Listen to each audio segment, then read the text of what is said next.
Marlene Proctor lives in St. George, Utah, but she didn't always. Her father grew up in India and Israel, and her mother is from Poland. Marlene was reared in Key West, Florida, because of a unique turn of events. How did they end up in Key West, Florida? Well, my father was in the service, and he was sent to Key West, and he won a bar in the poker game. In a poker game? Yes. And the guy wanted to win it back, so he put up his house, and he won the house. The house and the bar. So your family all moved there? Right. This is the street where Marlene's father ran the bar he won in the poker game. They had many notable customers in that establishment, including Ernest Hemingway, Tennessee Williams, Cary Grant, and even a U.S. president. And did you say President Truman came to visit? Harry Truman came, yeah, and he used to take us for walks, hold our hands and take us for walks, my sister and I, and we used to call him Uncle Harry. Wow.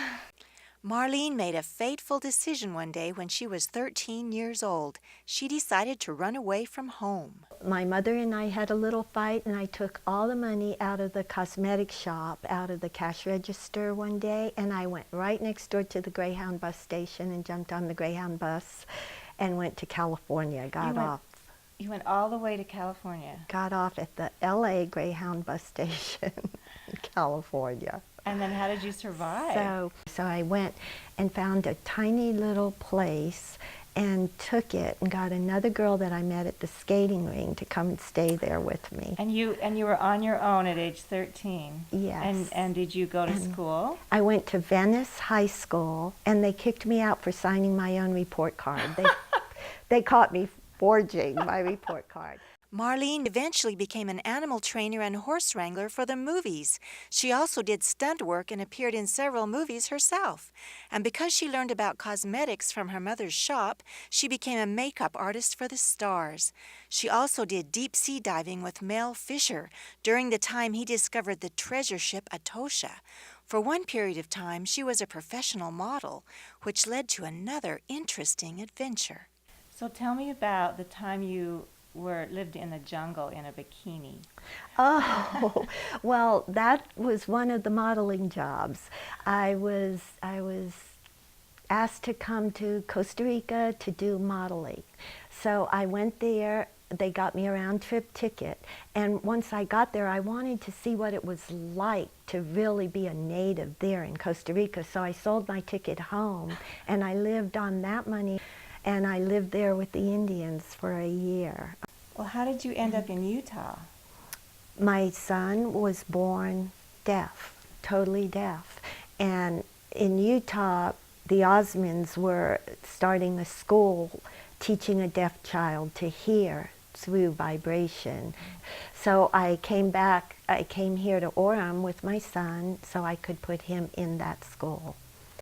With Marlene's dedicated help, her son Jamie, who is deaf and legally blind, earned a doctorate in psychology.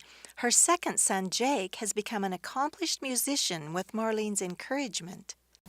And did Jamie get you involved in your Tibetan In my bowl? healing. He got me to learn vibrational healing and the vibrations, because I had to teach him to feel words because he couldn't hear them. So I do Tibetan bowl sound therapy, and I do acutonics, which is acupuncture but with tuning forks instead of needles.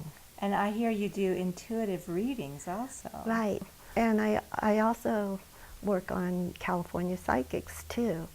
When Marlene's father lived in India as a child, his home was next door to Gandhi, and he was taught by him.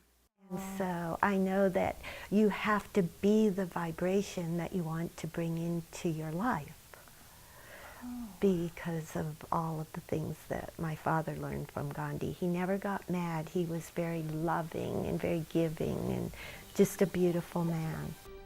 And Marlene Proctor is a beautiful and fascinating woman, as well as a healer of the soul. We're lucky to have her living in our community. If you know of someone who lives among us who has led an extraordinary life, we'd like to tell their story. Call us at 435-879-4274 or go to southernutahnow.com.